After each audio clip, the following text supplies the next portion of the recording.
Hey everybody, welcome back to Miner Stuff. I'm Matt. I'm Pat. We're the Miner Brothers. And today we're doing a Weber Smokefire, a smoker review. Let's get into it.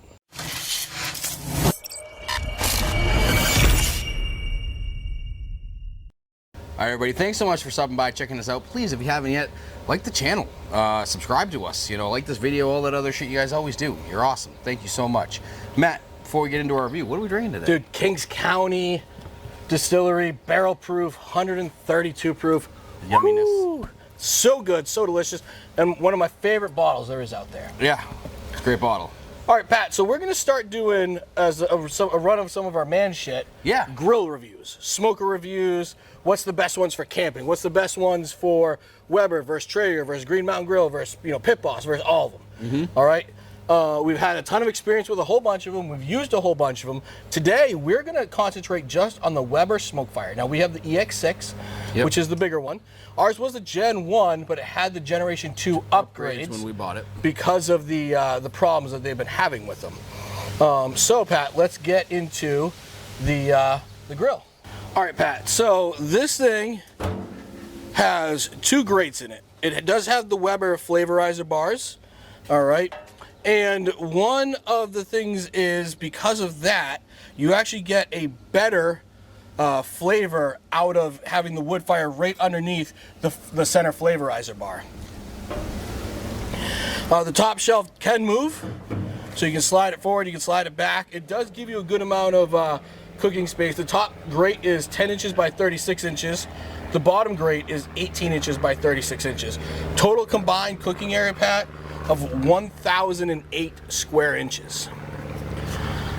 This thing can go between 200 and 600 degrees. And one of the things that we had to add was these shelves.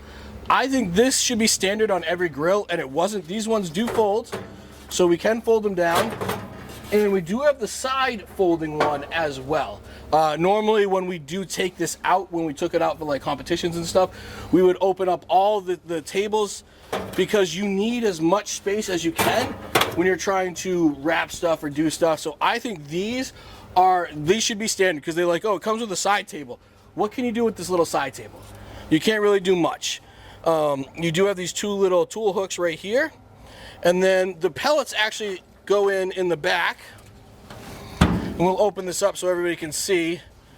Unlike a normal pellet hopper, these ones slide down and then go down in here.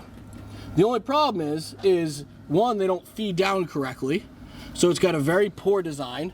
You end up with either things being flamed out because you either pack them in there too much and then they don't go into the hopper, or it doesn't slide down and then whatever ones you do have ends up going into the hopper and then you run out of them.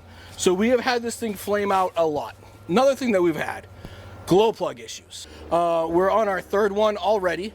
This thing was not cooking at all for us. We could not get through a full set of cooks, absolutely killing us.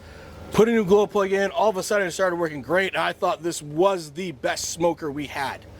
I love the way that you get this, you get the Weber like top to it. It looks good. It holds up to the weather great.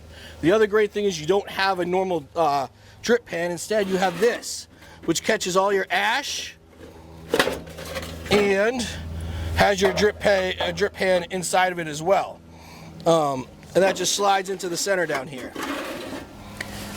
I do really like that over having the little bucket that drains out on the side. I think that's a great thing. The only problem is getting all the grease and stuff into that. Usually it goes down on the bottom, and then we do end up we've had 2 grease fires with this one already. This does have a super smoke mode, so there is no stack on it. You have slits in the very back of the grill right here, and it helps keep the smoke rolling in there.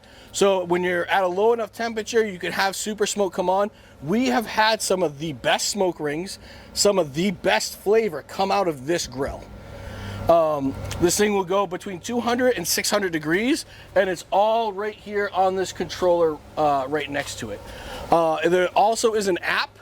The app is very user-friendly, and overall, using this grill has been an absolute pleasure. Considering it's a Weber though, Weber has a huge name. because of quality. And I feel like they forgot about quality when they ran into this thing. They tried to come up with the pellet hopper design. It was bad.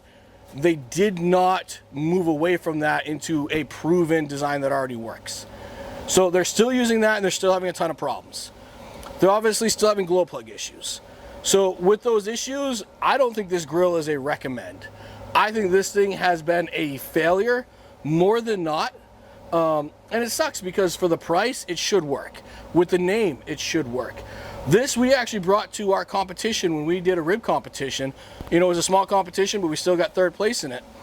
And part of it was because this thing produces such good flavors when it works. The problem is you don't know when it's going to work, when it's not going to work, just because of all the flame outs and all the problems that it does have. As you can see though, the build of this thing, you know, actually, you know, for looks, the stainless steel, you know, this top and everything, it's going to hold up to weather great. It's going to look great. Unfortunately, it's the mechanics inside that make this thing a little subpar. All right, Pat, so there's our Weber Smokefire review. And I think we were both let down hugely by this grill. Yeah, you know, I really want to love it. It's Weber, and I wanted to love it so much. But the problem, having to mine the pellets all the time to make sure they keep dropping down, is annoying. The glow plug issue is annoying. You mentioned the competition that we were in. We actually had the grill fail on us, so we had to wait and restart it as well, which leads me to question, did that change anything with our ribs that was happening as well? There's so much that just it falls short on. I want to love it. I really, really, really, really want to love it. The flavor bar design that gives you that, it's got the closest to a true offset smoker that any pellet smoker has ever produced. Yeah. And we've tried them all. That smoke boost kills it. Like, it Absolutely. is the most smoke flavor out of every grill we've used. But flavor-wise, when it works, it's the best pellet grill there is when it works. And we know a guy who sells them.